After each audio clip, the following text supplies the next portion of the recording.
ರಾಜ್ಯ ಸರ್ಕಾರದ ಲೆಕ್ಕ ಕೊಟ್ರಿ, ನಾನು ರಾಜ್ಯ ಸರ್ಕಾರವೇ ಭರ್ತಿ ಮಾಡಬೇಕಾಗಿರುವ 56,000 ಲೆಕ್ಕ ಕೇಳಿದೆ. ಏನಿವೆ ಮೋಹನ್ ವಿಶ್ವ ಅವರೇ, ವಿರೋಧ ಪಕ್ಷಕ್ಕೆ ಈ ಅನುಮಾನ ಯಾಕೆ ಬರ್ತಾ ಇದೆ? ಇಬ್ರು ಬ್ರೇಕ್ಫಾಸ್ಟ್ ಒಟ್ಟಿಗೆ ಮಾಡ್ತಿದ್ದಾರೆ, ದೆಹಲಿಯಲ್ಲಿ ಹೋಗು ಹೈಕಮಾಂಡ್ ನಾಯಕರ ಮುಂದೆ ಒಟ್ಟಿಗೆ ಕೂರ್ತಿದ್ದಾರೆ, ಎಲ್ಲಾ ಫೋಟೋಗಳಿಗೂ ಕೂಡ ಒಟ್ಟೊಟ್ಟಿಗೆ ಕೈ ಹಿಡ್ಕೊಂಡೇ ಪೋಸ್ಟ್ ಕೊಡ್ತಿದ್ದಾರೆ. ಇಷ್ಟಾದ್ಮೇಲೂ ಕೂಡ ಹಳೆ ಹುಲಿ ಸುಮ್ನೆ ಕೂರೋದಿಲ್ಲ, ಡಿಕೆ ನಾಟ್ ಸೇಫ್, ಈ ರೀತಿಯ ಅನುಮಾನ ವಿರೋಧ ಪಕ್ಷಕ್ಕೆ ಯಾಕೆ ಬರ್ತಿದೆ? ಅಲ್ಲ 100%. ಯಾಕಂದ್ರೆ ಅವ್ರಿಗೊಂದು ಇತಿಹಾಸನೇ ಇದೆ. ನಮ್ಮನ್ ಬಿಟ್ಬಿಡ್ರಪ್ಪ, ನಾವ್ ಯಾಕೆ ಮಾತಾಡೋದು? ನಾವ್ ಇವಾಗ ಮಾತಾಡ್ತಾ ಇದೀವಿ.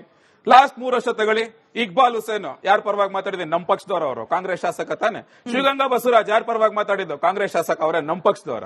KN ರಾಜಣ್ಣ ಸಿದ್ದರಾಮಯ್ಯ ಪರವಾಗಿ ಬ್ಯಾಟಿಂಗ್ ಮಾಡಲ್ಲ, ಅವರೇ ನಮ್ ಪಕ್ಷದವರ. ಸತೀಶ್ ಜಾರಕಿಹೊಳಿ ಸಿದ್ದರಾಮಯ್ಯ ಪರವಾಗಿ ಬ್ಯಾಟಿಂಗ್ ಅವರೇ ನಮ್ ಪಕ್ಷದವರ. ಇವ್ರ ಪಕ್ಷದವರು, ಇವ್ರ ಶಾಸಕರುಗಳೇ ಪಡ್ಕೊಂತಾ ಇರೋದು.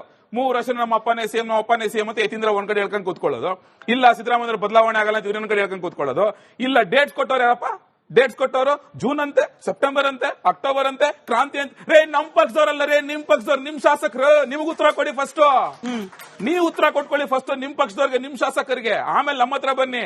ನಾವ್ ವಿರೋಧ ಪಕ್ಷದಲ್ಲಿ ನೋಡ್ಕೊಂಡೇ ಹೇಳ್ತಾ ಇರೋದು, ಗೊತ್ತಾಯ್ತಲ್ಲ. ಬಿಕಾಸ್ DK ಶಿವಕುಮಾರ್ನ CM ಮಾಡ್ತಾ ಇರೋದು subject to terms and conditions. ನಾವ್ ಹಿಂಗ್ ಕ್ಲಿಕ್ ಮಾಡ್ತೀವಿ ಗೊತ್ತಾ, ಹಿಂಗ್ ಮೌಸ್ ಹಿಂಗ್ ಡ್ರ್ಯಾಗ್ ಮಾಡ್ಬೇಕಾದ್ರೆ ಒಂದ್ 25 ಕಂಡೀಷನ್ ಇರುತ್ತೆ ಗೊತ್ತಾ, ಹಿಂಗ್ ಚೆಕ್ ಹೊಡಿತೀವಿ ಗೊತ್ತಾ, ಹಂಗೆ ಆಗಿರೋದು ಇಲ್ಲಿ. ನೀವು 4 ಜನ DCA ಮಾಡ್ತಾರೆ, ಇನ್ನೇನ್ ಅರ್ಥ ಅಲ್ಲಿಗೆ? ಇರೋ ನೈಟ್ ಏನದು ನಟ್ಟು ಬೋಲ್ಟ್ ಲೂಸ್ ಮಾಡ್ತೀನಿ ಅಂದ್ರು. ಸಪೋಸ್ DK ಶಿವಕುಮಾರ್ ಕೆಳಗಡೆ 4 ಜನ DCM ಹಾಕಿದ್ರೆ DK ನಟ್ಟು ಬೋಲ್ಟ್ ಲೂಸ್ ಆಗೋದು ಗ್ಯಾರಂಟಿ. ಬಿಕಾಸ್ 4 DCMಗಳು ಅಂದ್ರೆ ಏನ್ ಅರ್ಥ ಅಲ್ಲಿಗೆ? ಪಕ್ಕ ಲೂಸ್ ಆಗೋದು. ಸೊ ಅವ್ರ ನಟ್ಟು ಬೋಲ್ಟ್ ನ ಲೂಸ್ ಆಗೋ ಲೆವೆಲ್ ತಗೊಂಡು ಹೋಗ್ತಾವ್ರು ಇವ್ರ ಪಕ್ಷದ ನಾಯಕರಿಗೆ ಉತ್ಕಾಟ್ ಕೊಟ್ಕೊಳ್ಳಿ, ನಮಗ್ ಬಿಟ್ಬಿಡಿ. ಅರ್ಥ ಆಯ್ತಲ್ಲ? ಯಾರೋ ಕೂತ್ಕೊಂಡು ದೆಹಲಿಗೆ ಸ್ಟಾರ್ಟಿಂಗ್ ಯಾರು CM ಆಗಬೇಕು ಅನ್ನೋದೇ ದೊಡ್ಡ ಪ್ರಹಸನ. ಚುನಾವಣೆ ಗೆದ್ದ ಮೇಲೆ ಎಷ್ಟು ಆಲ್ಮೋಸ್ಟ್ 10 ದಿವಸ ನಡೀತಾ. DK ಶಿವಕುಮಾರ್ ಮುನ್ಸ್ಕೊಂಡು ಬೆಂಗಳೂರಲ್ಲಿ ಕೂತ್ಕೊಳ್ಳೋದು, ಸಿದ್ದರಾಮಯ್ಯ ಕ್ಯಾಂಪ್ ಹೋಗಿ ಡೆಲ್ಲಿಲಿ ಕೂತ್ಕೊಳ್ಳೋದು, ಕ್ಯಾಂಪ್ ಇತಿಹಾಸ. ಇವಾಗ 2 ದಿನದಲ್ಲಿ ಎಲ್ಲ ಸ್ಮೂತ್ ಟ್ರಾನ್ಸ್ಫರ್ ಆಗೇ ಹೋಯ್ತು. ಹೆಂಗ್ ಸ್ಮೂತ್ ಟ್ರಾನ್ಸ್ಫರ್ ಆಗ್ಬಿಡಿದೆ 2 ದಿವಸದಲ್ಲಾಗಾರೆ? ಯಾವ ಬೇಸಿಸ್ ಮೇಲೆ ಆಗೋಯ್ತಾಗಲ್ಲ? ಅನೌನ್ಸ್ ಮಾಡಿದ್ರು ಸಿದ್ದರಾಮಯ್ಯನವರು DK ಅಂತ ಹೇಳಿ, ಇವತ್ತು ನಾಳೆನೋ ಅಧಿಕೃತವಾಗಿ ಅದು ಕೂಡ ಆಗಿ ಹೋಗ್ಬಿಡುತ್ತೆ, ಪ್ರಮಾಣ ವಚನ ಸ್ವೀಕಾರ. ಅಲ್ಲ ಅಧಿಕೃತವಾಗಿ ಆಗುತ್ತೆ, but subject to what? Terms and conditions ನಾನು ಹೇಳಲೇ ಗೊತ್ತಾ? ಏನಕ್ಕೆ 4 ಜನ DCMಗಳು ಆಗ್ತಾರಾಗಾರೆ? ಏನಕ್ಕಾಗ್ತಾರೆ 4 ಜನ DCMಗಳು? ಸುಮ್ನೆ ಕುತ್ಕೊಂಡ್ಬಿಡ್ತಾರ ಹಾಗಾದ್ರೆ? ಅದು ಅದರಲ್ಲೂ ಜಾತಿ ಲೆಕ್ಕ, ಒಬ್ರು ದಲಿತರು, ಒಬ್ರು OBC, ಒಬ್ರು ಆಮೇಲೆ ಒಬ್ರು ಮುಸಲ್ಮಾನರು, ಓಕೆ, ಮತ್ತೆ ಇನ್ನೊಂದು Lingayat community. So 4 community DCM ಮಾಡ್ಬೇಕು ಅಂದ್ರೆ ಏನ್ ಅರ್ಥ ಅಲ್ಲಿಗೆ? ಈ ಜಾತಿ ಸಮೀಕರಣ ಬಿಜೆಪಿ ಅವಧಿಯಲ್ಲೂ ನಾವು ನೋಡಿದ್ವಲ್ಲ, ಮೋಹನ್ ವಿಶ್ವ ಅವರೇ ಮಲ್ಟಿಪಲ್ DCM ಇದ್ರು, ಜಾತಿ ಆಧಾರದ ಮೇಲೆ, ಸಮುದಾಯದ ಆಧಾರದ ಮೇಲೆ DCM ಇದ್ರು. ನೀವು ಮಾಡಿದ್ರೆ ಸರಿ, ಕಾಂಗ್ರೆಸ್ ಮಾಡಿದ್ರೆ ತಪ್ಪು, ಇದು ಯಾವ ರೀತಿ ವಾದ? ಅಲ್ಲ ಹಂಗೇನಿಲ್ಲ. ನಾವು ಮಾಡಿದಾಗ ನಾವು ಹೇಳಿದ್ವಲ್ಲ, ಮತ್ತೆ ತಿರ್ಗಾ ವಾಪಸ್ ಏನಾಯ್ತು? ಬೊಮ್ಮಾಯಿ ಮುಖ್ಯಮಂತ್ರಿ ಆದ್ರು, ಯಡಿಯೂರಪ್ಪನ 2 ಸಲ ಮುಖ್ಯಮಂತ್ರಿ ಆದ್ರು. ಅಲ್ಲಿ ಜಾತಿ ಸಮೀಕರಣ ಮಾಡ್ಲಿ, ಬೇಡ ಅಂತ ಹೇಳಲ್ಲ, ಬಟ್ ನಮ್ಮಲ್ಲಿ ಡೇ 1 ಇಂದಾನು ನಮ್ಗೇನು ಅಧಿಕಾರಕ್ಕೋಸ್ಕರ ಕಿತ್ತಾಟ ಇರ್ಲಿಲ್ವಲ್ಲ. ಡೇ 1 ಇಂದ ಇರಲಿಲ್ಲ ಅಧಿಕಾರಕ್ಕೋಸ್ಕರ ಕಿತ್ತಾಟ. ಇವ್ರ ಕೇಸಲ್ಲಿ ಡೇ 1 ಇಂದಾನು ಕಿತ್ಲಾಟನೇನೆ. ನಾನ್ ಹೇಳ್ತಿರೋದಲ್ಲಪ್ಪ, ನಿಮ್ಮ ಶಾಸಕರುಗಳು, ನಿಮ್ಮ ಮಂತ್ರಿಗಳು, ನೀವುಗಳು ಉತ್ತರ ಕೊಟ್ಕೊಳ್ಳಿ. ನಾಗೇಂದ್ರ ಬಾಬು ಸರ್, ಈ ಮಲ್ಟಿಪಲ್ DCM ಮಾಡಿದ್ರೆ DK ಅವರ ಸಂಪೂರ್ಣ ಅಧಿಕಾರದ ಕನಸಿಗೆ ಒಂದ್ ರೀತಿಯಲ್ಲಿ ಬಿರುಕು ಮೂಡದಂತೆ, ಅವರಿಗೆ ಕಂಪ್ಲೀಟ್ ಕಂಟ್ರೋಲ್ ಕೈ ತಪ್ಪುತ್ತೆ ಅನ್ನೋ ಮೋಹನ್ ವಿಶ್ವ ಅವರು ವಾದ. ಇದರ ಜೊತೆಗೆ ಮಲ್ಟಿಪಲ್ DCM ಆದ್ರೆ ಅದರಲ್ಲಿ ಒಬ್ರು CM ಪುತ್ರ, ಅಂದ್ರೆ ಮಾಜಿ CM ಪುತ್ರ ಯತೀಂದ್ರ ಅವರು ಕೂಡ ಆಗಬಹುದು ಅನ್ನೋ ಅಂದಾಜಿದೆ. ಅಂದ್ರೆ ಸಿದ್ದರಾಮಯ್ಯನವರೇ ಬಹಿರಂಗವಾಗಿ ಹೇಳಿದ್ದಾರೆ, ನಾನು ಆಕ್ಟಿವ್ ಪಾಲಿಟಿಕ್ಸ್ ನಿಂದ ದೂರ ಸರಿತಿಲ್ಲ, ರಾಷ್ಟ್ರ ರಾಜಕಾರಣಕ್ಕೂ ಹೋಗ್ತಾ ಇಲ್ಲ. ತಾವೇ ಖುದ್ದಾಗಿ ಮಂತ್ರಿಮಂಡಲದಲ್ಲಿ ಭಾಗಿಯಾಗಿ ಅಥವಾ ತಮ್ಮ ಪುತ್ರನ ಮೂಲಕ ಏನಾದ್ರೂ ದಾಳ ಉರುಳಿಸುವ ಸಾಧ್ಯತೆಗಳು ಕಂಡು ಬರ್ತಾ ಇದೆಯಾ ಅಂತ. ಮೊದಲನೇದಾಗಿ ಮಾನ್ಯ ಮಾಜಿ ಮುಖ್ಯಮಂತ್ರಿಗಳ ಒಂದು ಪದ ಬಳಕೆ, ಸರ್ವ ಜನಾಂಗದ ಶಾಂತಿಯ ತೋಟ. ಸರ್ವ ಜನಾಂಗದ ಶಾಂತಿಯ ತೋಟವನ್ನು ಕದಡ್ತಾ ಇರ್ತಕ್ಕಂಥವ್ರು ಯಾರು ಅನ್ನೋದಕ್ಕೆ ಇದೊಂದೇ ಸ್ಪಷ್ಟವಾದಂತ ಉದಾಹರಣೆ. ಯಾಕಪ್ಪ ಅಂತಂದ್ರೆ, ಇವರಿಗೆ ಯಾವುದೇ ಜಾತಿ ಧರ್ಮಗಳಿಗೆ, ಬೇರೆ ಜಾತಿ ಧರ್ಮಗಳಿಗೆ, ಬೇರೆ ಜನಾಂಗಕ್ಕೆ ಇವರು ಸಹಕಾರ ಕೊಡ್ತಾರೆ ಅಂತಕ್ಕಂಥದ್ದು ನಂಬಿಕೆ ಇಲ್ಲ. ಸೊ ಆಯಾ ಸಮುದಾಯಗಳಿಂದ ಕೂಡ ಒಬ್ಬೊಬ್ಬರನ್ನ ರೆಪ್ರೆಸೆಂಟೇಷನ್ ಇಡಬೇಕು. ಯಾಕೆ ಮತ್ತೆ ಈ ಸಮುದಾಯಕ್ಕೆ ಏನಾದ್ರೂ ಅನ್ಯಾಯ ಆಗ್ಬಿಡ್ತು ಅಂತಂದ್ರೆ, ಅವ್ರು ಬಂದಿದ್ರು ಒಂದಿಷ್ಟು ಜನ ಬೇರೆ ರೀತಿ ನೋಡಿದ್ರು, ಇನ್ನೊಬ್ರು ಬಂದ್ರು ಇನ್ನೊಂದು ಸಮುದಾಯನ ನೋಡ್ತಿದ್ದಾರೆ ಅಂತಂದ್ರೆ ಎಲ್ಲಾ ಸಮುದಾಯಗಳಿಗೂ ನಮ್ಗೆ ಭಯ ಆಗ್ತಾ ಇದೆ, ಒಬ್ಬರು ನೀಡಿ ರೆಪ್ರೆಸೆಂಟೇಷನ್ ಅಂತಕ್ಕಂಥದ್ದು ನಂಬರ್ 1. ನಂಬರ್ 2, ತಾವು ಸಮನ್ವಯತೆ ಬಗ್ಗೆ ಸ್ಪಷ್ಟವಾಗಿ ಮಾತಾಡಿದ್ದೀರಾ. ನೋಡಿ ಮೇಡಮ್, ಇಡೀ ಈ 20 ವರ್ಷಗಳ ಭಾರತದ ರಾಜಕಾರಣದ ಒಂದು ಏನಾದ್ರೂ ಅತಿ ದೊಡ್ಡ ಸುಳ್ಳಿದ್ರೆ ಅದು ಕೊಟ್ಟ ಮಾತಿಗೆ ತಪ್ಪದಂಗೆ. ಯಾರು ಹೇಳಿದ್ರು ಇಷ್ಟು ದಿನ? ಎಲ್ಲಿತ್ತು ಸಮನ್ವಯತೆ?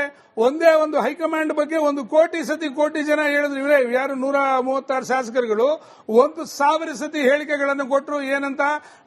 ಒಬ್ಬರು ಹೇಳ್ತಾರೆ ಕೊಟ್ಟ ಮಾತು ಕೊಟ್ಟಿದ್ದಾರೆ ಅಂತೇಳಿ, ಇನ್ನೊಬ್ರು ಹೇಳ್ತಾರೆ ಮಾತೇ ಕೊಟ್ಟಿಲ್ಲ ಅಂತೇಳಿ. ಹಾಗಾದ್ರೆ ಅಧಿಕಾರದ ಹಂಚಿಕೆ ಹೇಗಾಯ್ತು? ಆ ಮಾತು ನಾವತ್ತೇ ಹೇಳ್ಬೋದು, 1 ಸೆಕೆಂಡ್ ಅಲ್ಲಿ ಆಗಿತ್ತು. ಕಾರಣ ಏನು ಅಂತಂದ್ರೆ, ಅವ್ರು ಯಾವಾಗಾದ್ರೂ ಯಾರಿಗಾದ್ರೂ ಅಧಿಕಾರ ಕೊಡಬಹುದಾಗಿತ್ತು. ನನ್ನ ರಾಜ್ಯದ ಬೆಳವಣಿಗೆ ಕುಂಠಿತ ಆಗುತ್ತೆ ಅಂತಕ್ಕಂಥದಕ್ಕೆ ಅನೇಕ ಸಂದರ್ಭಗಳಲ್ಲಿ ನಿಮ್ಮ ಒಳಕಚ್ಚಾಟದಿಂದ ರಾಜ್ಯದ ಅಭಿವೃದ್ಧಿ ಹಾಳಾಗಿದೆ ಅಂತಕ್ಕಂಥದ್ದು ಸ್ಪಷ್ಟವಾಗಿ ಹೇಳೋದಕ್ಕೆ ಇಚ್ಛೆ ಪಡ್ತೀನಿ. ಇನ್ನು ಎಲ್ಲದಕ್ಕಿಂತ ಮುಖ್ಯವಾಗಿ ಒಂದು ತಾವು ನಿನ್ನೆ ಮಾಧ್ಯಮದಲ್ಲಿ ಬಿತ್ತರ ಮಾಡಿದ್ದೀರಿ, ಏನಂತ ಸನ್ಮಾನ್ಯ ಮಲ್ಲಿಕಾರ್ಜುನ ಖರ್ಗೆ ಅವರು ಎಐಸಿಸಿ ಅಧ್ಯಕ್ಷರಾಗಿರ್ತಕ್ಕಂಥವ್ರು ಪ್ಲಸ್ ರಾಜ್ಯಸಭಾ ಸದಸ್ಯರಾಗಿರ್ತಕ್ಕಂಥವ್ರು ಮಗನ ಡಿಸಿಎಂ ಹುದ್ದೆಗೋಸ್ಕರ ಅವರ ಹುದ್ದೆಗಳನ್ನು ಬಿಡೋದಕ್ಕೂ ರೆಡಿಯಾಗಿದ್ದಾರೆ ಅಂತಕ್ಕಂಥ ಅಧಿಕಾರ ದಾಹ ಎಲ್ಲಿದೆ? ಮಾನ್ಯ ಮುಖ್ಯಮಂತ್ರಿ ಮಾಜಿ ಮುಖ್ಯಮಂತ್ರಿಗಳ ಮಗ ಇವತ್ತು ಅವ್ರನ್ನೇನಾದ್ರೂ ಉಪಮುಖ್ಯಮಂತ್ರಿಗಳು ಮಾಡಿದ್ರೆ ನಾನು ಬೇಕಾದ್ರೂ ಕೂಡ ನನ್ನ ಕಂಡೀಷನ್ಗೆ ಅನುಗುಣ ಆಗಬೇಕು. ಸರ್, ರಾಜಕಾರಣಿಗಳು ಸನ್ಯಾಸಿಗಳಲ್ವಲ್ಲ, ಅದಾದ್ಮೇಲೆ ತನ್ನ ಮಗ ಅಂತ ಹೇಳಿ ಸಿಎಂ ಅಂದ್ರೆ ಮಾಜಿ ಸಿಎಂ ಸಿದ್ದರಾಮಯ್ಯ ಅವ್ರಿಗೂ ಅನ್ಸಬಹುದು, ಎಐಸಿಸಿ ಅಧ್ಯಕ್ಷರಿಗೂ ಅನ್ಸಬಹುದು. ಒಂದು ನಿಮಿಷ ನಾನು ಹೇಳ್ತಾ ಇದ್ದೀನಿ ಸ್ಪಷ್ಟವಾಗಿ. ನೀವು ಹೇಳಿರ್ತಕ್ಕಂಥ ಮಾತನ್ನೇ ನಾನು ಕೋಟ್ ಮಾಡ್ತಾ ಇರ್ತಕ್ಕಂಥದ್ದು ನಿಮ್ಮ ಬಾಯಲ್ಲಿ ಬಂದಿರ್ತಕ್ಕಂಥ ಮಾತೇನೆ. ಎಲ್ಲರಿಗೂ ಸಮಪಾಲು ಸಮಬಾಳು ಅಂತಕ್ಕಂಥ ಮಾತಾಡಿದ್ರಲ್ಲ, ಎಲ್ಲಿ ಸಮಪಾಲು ಸಮಬಾಳು? ಯಾಕೆ ನಾನು ಅವ್ರ ಮಕ್ಕಳು ನೋಡಿ ಇವ್ರ ಮಕ್ಕಳು ನೋಡಿ ಅಂತ ಹೇಳಿದ್ರೆ ನಿಮ್ಮ ಮಕ್ಕಳನ್ನ ಏನ್ ಮಾಡ್ತಾ ಇದ್ದೀರ? ಹಾಗಾದ್ರೆ ನಿಮ್ಮಲ್ಲಿ ಭಿನ್ನತೆ ಏನ್ ಕಾಣಿಸ್ತಾ ಇದೆ? 136 ಜನ ಕೊಟ್ಟಿರತಕ್ಕಂಥದ್ದು ವಿಭಿನ್ನವಾದಂತಹ ಸರ್ಕಾರ ಕೊಡ್ತೀವಿ ಅಂತ ಅವತ್ತು ಭರವಸೆ ಕೊಟ್ಟಿದ್ದು ನೀವ ನಾವ? ಮತ್ತೇನ್ ಮಾಡ್ತಾ ಇದ್ದೀರಾ ನೀವು ಕೂಡ?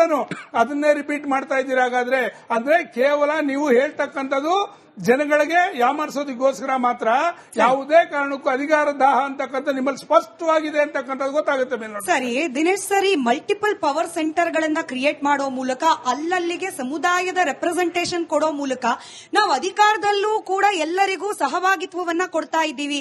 ಆ ಮೂಲಕ ಆಡಳಿತ ಯಂತ್ರವನ್ನ ಮತ್ತಷ್ಟು ಸುಲಲಿತಗೊಳಿಸುತ್ತಿದ್ದೀವಿ ಅನ್ನೋ ಕಾಂಗ್ರೆಸ್ನ ಹೈಕಮಾಂಡ್ ವಾದ. ಯಾಕೆ ಒಪ್ಪಾರ್ದು? ಕೆಪಿಸಿಸಿ ಅಧ್ಯಕ್ಷನನ್ನಾಗಿ ಸತೀಶ್ ಜಾರಕಿಹೊಳಿ ಮಾಡ್ತೀವಿ, ಅಲ್ಲಿಗ ಹಿಂದ ಸಮುದಾಯಕ್ಕೆ ಅನ್ಯಾಯ ಅನ್ನೋದನ್ನು ಕೂಡ ನಾವು ಬ್ಯಾಲೆನ್ಸ್ ಮಾಡ್ತೀವಿ. ಡಿಸಿಎಂ ಹುದ್ದೆಯಲ್ಲೂ ಕೂಡ ಇದೇ ಜಾತಿಗಳ ಸಮನ್ವಯತೆ ತರ್ತೀವಿ.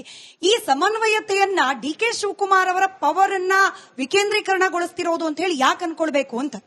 ಇಲ್ಲಿ ಈಗೇನು ರಾಜ್ಯದಲ್ಲಿ ಈಗ ಮೊನ್ನೆ ಡಿಕೆ ಶಿವಕುಮಾರ್ ಅವರು ಮುಖ್ಯಮಂತ್ರಿ ಆಗ ಕೊಟ್ಟಿದ್ದಾರೆ.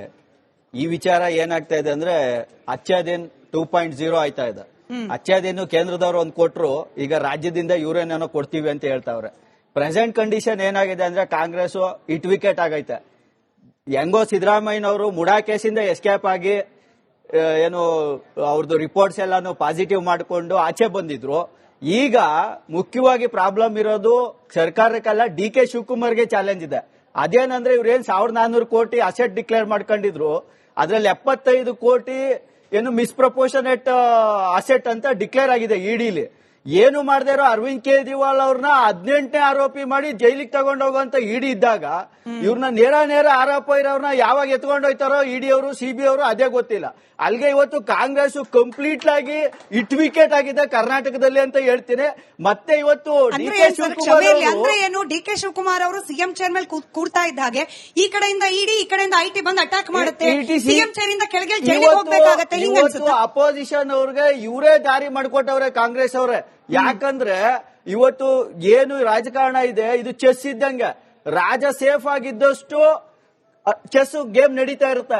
ಇವರೇ ರಾಜನ್ ಸಾಯಿಸ್ಬಿಟ್ಟು ಮಂತ್ರಿ